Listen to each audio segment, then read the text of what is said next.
ANC Deputy Chairperson in Gauteng, Nomantu Nkomo-Ralehoko, has paid homage to the late stalwart of the ANC, Deputy Secretary General Jessie Duarte, lauding Duarte as a courageous and honest leader.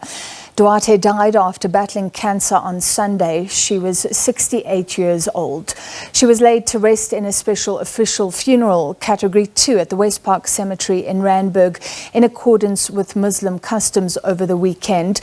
The party declared a week of mourning, ordering all structures to fly the ANC flag at half-mast in her honour. We now cross to SABC News political reporter Canny Maphanga, who is attending her memorial that's being held by the party today. Can you just tell us a bit more about how Jessie Duarte is being remembered today? Good afternoon to you and the viewers at home. The memorial service of Deputy Secretary General Jessie Duarte is still well underway here at the Johannesburg City Hall. Just to reflect briefly on how she's being remembered.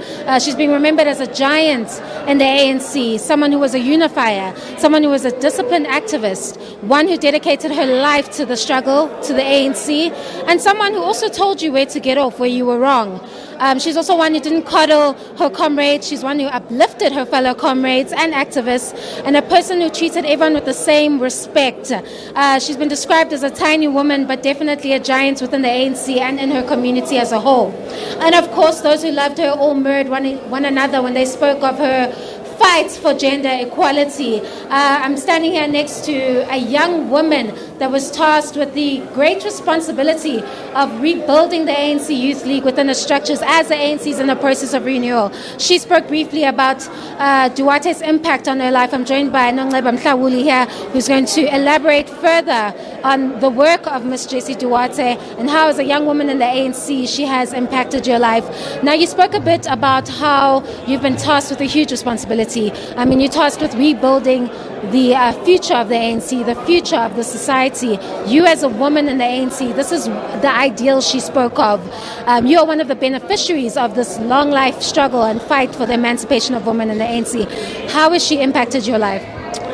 I think, when I was thinking about the passing of the DSG, I remembered one of the words she spoke at an event where she said that, as women, we should stop asking for permission to lead, because through asking for permission to lead, you've already actually lost the battle. We should be leading.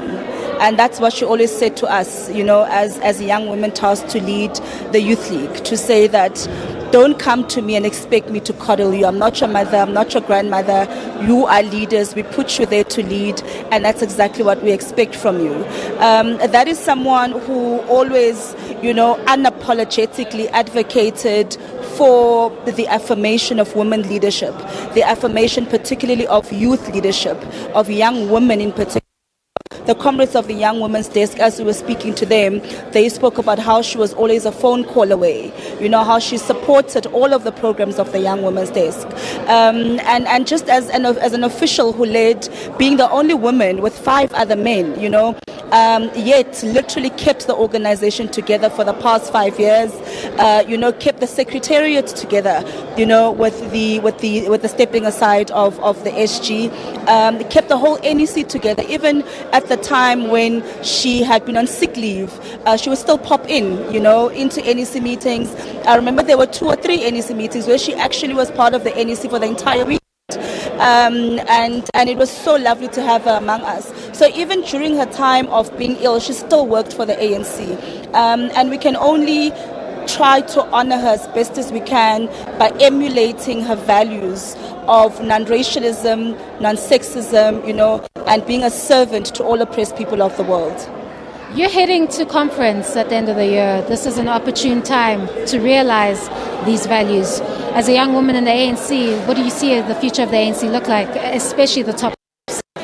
I think right now, more than anything, we would have shamed our DSG if we don't come back with a top 6 of at least half or 50% women. I think we would have shamed our DSG if we don't come back with an NEC that has majority of young people in it. And I think as part of our mission to try and, honor her and honor her commitment, those are the things that we will definitely be ensuring that we strive for going through this national conference of the ANC, to ensure that, one, you have at least 50% of women in the top 6, but more importantly, more than 50% of young people in the leadership structures of the African National Congress. Moving away from politics, standing here as a young black woman, what has that impact been on you? I think as a young black woman, more than anything, the DSG always spoke about the importance of serving our people. I know one of the things that she was very worried about was the plight of the people of South Africa.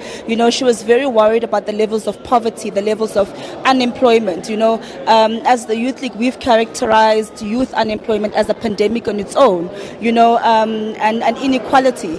And I think that more than anything, for us to continue the struggle, those are the 3 things that we must address, because if we do not address them, that we really would have failed in our mission to bring about a national democratic society as the African National Congress.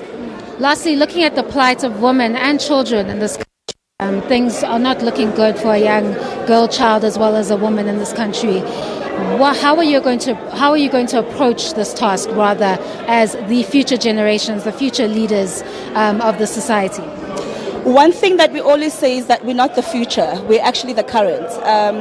We as young people have to start today to build the future South Africa that we want to see tomorrow. If we are speaking about a South Africa that is non-racial, non-sexist, united, democratic and prosperous, the building of that future South Africa starts today. It doesn't start with a future that is 10 years from now. We are the ones that stand to inherit a future South Africa.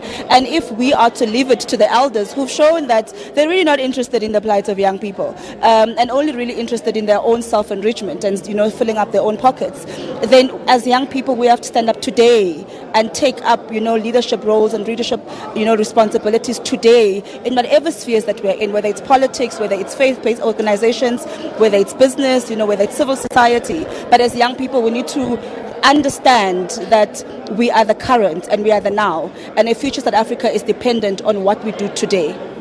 Thank you so much. That was the ANC Youth League's convener, young Nomantu, just reflecting on the life and the legacy of the late Jessie Duarte. It's quite clear that the fight for gender equality doesn't stop here. The younger generation has decided that this is their fight to take on today. We expect that former President Thabo Mbeki as well as Deputy President Didi Mabuza will deliver their tributes come shortly. The program does continue inside. Over to you in studio.